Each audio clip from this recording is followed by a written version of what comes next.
ছেলে মেয়ে জন্ম দেওয়ার আগেই পিতার কাছে দুইটা পাওনা। একটা পাওনা হলো পিতা তুমি হালাল খাও, হালাল রক্ত দ্বারা ছেলে মেয়ে জন্ম দাও। 2 নম্বর পাওনা হলো এমন মায়ের ঘরে ছেলে মেয়ে জন্ম দাও যেই মা সন্তান জন্মের পরে সন্তানকে আল্লাহর পথে চালায়। এটা হলো 2 নম্বর পাওনা। বিবাহ করার আগেই পিতার কাছে এই 2টা পাওনা। একটা পাওনা হলো তুমি হালাল খাও, হালাল রক্ত দ্বারা ছেলে মেয়ে জন্ম দাও। 2 নম্বর পাওনা হলো তুমি এমন মায়ের ঘরে সন্তান জন্ম দিও না যেই মা সন্তান জন্মের পরে সন্তানকে আল্লাহর পথে চালাইতে পারে না। এমন মায়ের ঘরে সন্তান জন্ম দিও না, ওই মায়ের ঘরে সন্তান জন্ম দাও যেই মা সন্তান জন্মের পরে সন্তানকে আল্লাহর পথে চালাইতে পারে, এমন মায়ের ঘরে সন্তান জন্ম দাও। ভাই, আমরা যদি এই 2 নম্বর সবকটার দিকে তাকাই তাহলে আজকে খাদিজাতুল কুবরা মহিলা মাদ্রাসা দরকার। ওই খাদিজাতুল কুবরা মহিলা মাদ্রাসায় এমন মা বের করে দিবে যেই মা সন্তান জন্মের পরে সন্তানকে আল্লাহর পথে চালাইতে পারবে। এই জন্য খাদিজাতুল কুবরা মহিলা মাদ্রাসা দরকার, যেই মাদ্রাসা মাকে আল্লাহর পথ চিনাইয়ে দেয় আর ওই মা সন্তান জন্মের পরে সন্তানকে আল্লাহর পথে চালাইতে পারে। তাহলে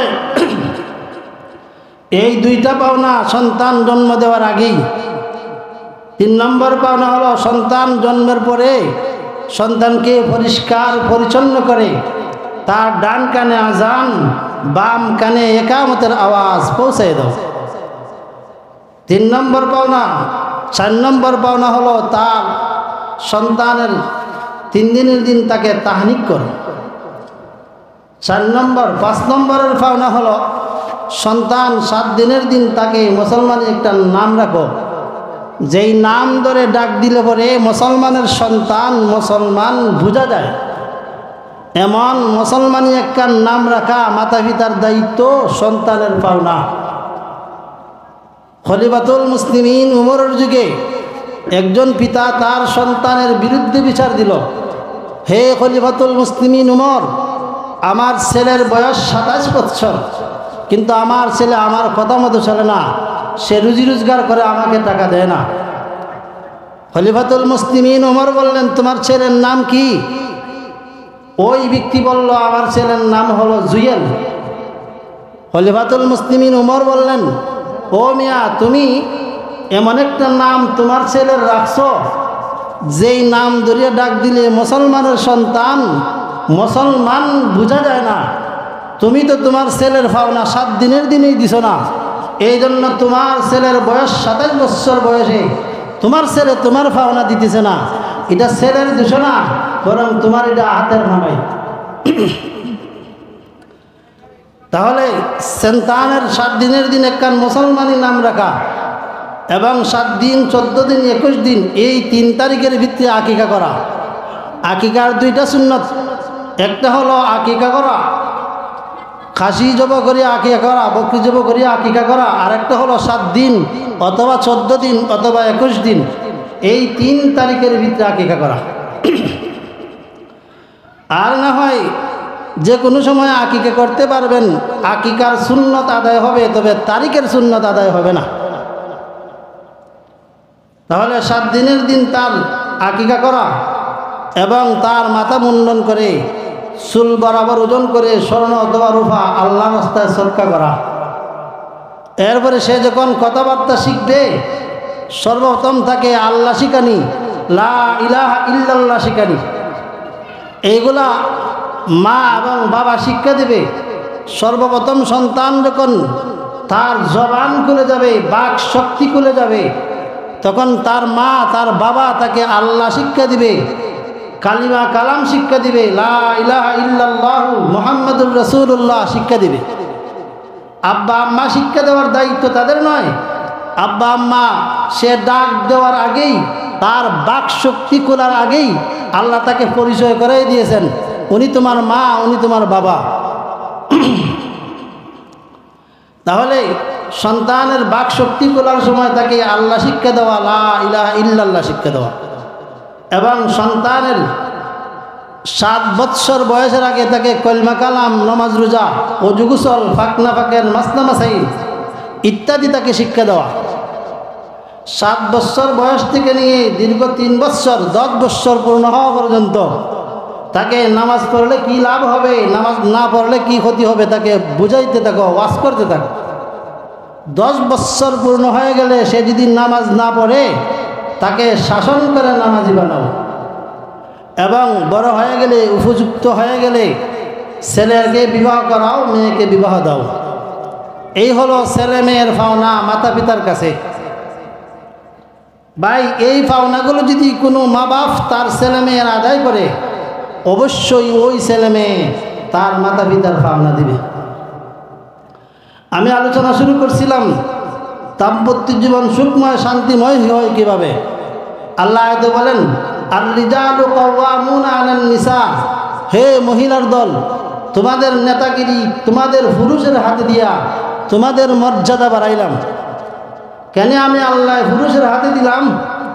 আল্লাহ বলেন, বিমা ফাদ্দালাল্লাহু বা'দাহুম আলা বা'দ, ও মহিলার দল, তোমার থেকে তোমার পুরুষের ফজিলত বেশি, শক্তি বেশি, বুদ্ধি বেশি, ধর্মীয় ডিউটি বেশি। এই জন্য নেতাগিরি তোমার পুরুষের হাতে দিলাম। তোমার শক্তিও কম, বুদ্ধিও কম, ধর্মীয় ডিউটিও কম। আরও নেতাগিরি করতে গেলে মাঠে যাইতে হয়, হাটে যাইতে হয়, শহরে যাইতে হয়, বিভিন্নখানে যাইতে হয়, তাহলে নেতাগিরি করা সম্ভব। ও মহিলার দল, তুমি কোনানো যাইতে পারবা না। তুমি বালিগ হওয়ার পর থেকে নিয়া বিবাহর আগ পর্যন্ত তোমার প্রতি মাসে একটা রোগ দেখা দেয়, ওই রোগে তুমি দুর্বল হয়ে যাও। খোদা না খাস্তা যদি রোগটা বেশি হয়, এমন অবস্থায় তুমি যদি কৃষিকাজ করতে মাঠে যাও, তাহলে তোমার সমস্যা হইতে পারে, তোমার মান যাইতে পারে। এই জন্য তোমার ঘরে থাকলেই তোমার মান ঠিক থাকে, বাহিরে গেলেই তোমার মান যায়। তুমি যদি গর্ভ হও, বিবাহর পরে গর্ভবতী হয়ে যদি তুমি ড্রাইভিং করতে যাও, তাহলে তোমার মান ঠিক থাকবে না। ঘরে থাকলেই তোমার মান ঠিক থাকে, ড্রাইভিং করতে গেলেই তোমার মান যায়।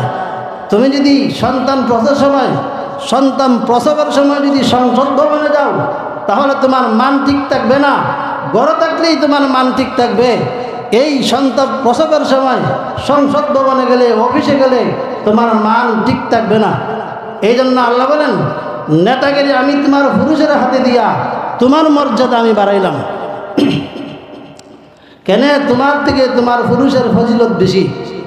এরপর আল্লাহ বলেন, ওয়াবিমা আনফাকু মিন আমওয়ালিহিম, ও মহিলার দল, যে পুরুষ তোমারে খরচ দিবে, তোমার বিবাহ করার সময় মোহর দিবে, তোমার যাবতীয় খরচ মরণ পর্যন্ত তোমাকে ঘর দিবে, বাড়ি দিবে, খানা দিবে, কাপড় চোপড় দিবে, সব কিছু যেই পুরুষে দিবে, সেই পুরুষেই নেতাগিরি করলেই মানুষই হয়, আর তুমি নেতাগিরি করলে মানুষই হয় না।